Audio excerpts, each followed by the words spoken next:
மக்களே, இந்த வீடியோவை மிஸ் பண்ணிடாதீங்க. பிடிச்சிருந்தா லைக் பண்ணுங்க, கமெண்ட் பண்ணுங்க, மறக்காம சப்ஸ்கிரைப் பண்ணிக்கோங்க. ஒரு நபர் சோகமாக அமர்ந்திருக்கிறார். போனில் யாருக்கோ மெசேஜ் செய்கிறார், ஆனால் ரிப்ளை வரவில்லை. ஒருத்தர் உண்மையாகவே நம்ம மேலே அன்பாக இருக்காங்களா இல்லையான்னு எப்படி தெரிஞ்சுக்கிறது? தினமும் 24 மணி நேரமும் மெசேஜ் பண்ணுறதோ உண்மையான அன்பு கிடையாது.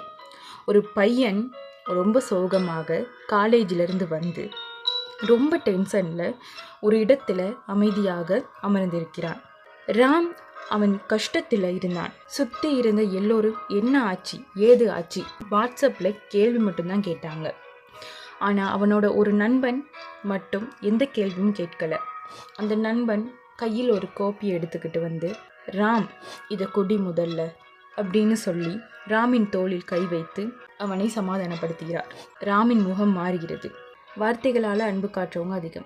ஆனால் நம்ம கஷ்டத்தில் இருக்கும்போது வார்த்தைகளை விட அவங்களோட செயல் மூலமாக நம்ம கூட நிற்கிறாங்களே, அவங்க தான் உண்மையானவங்க.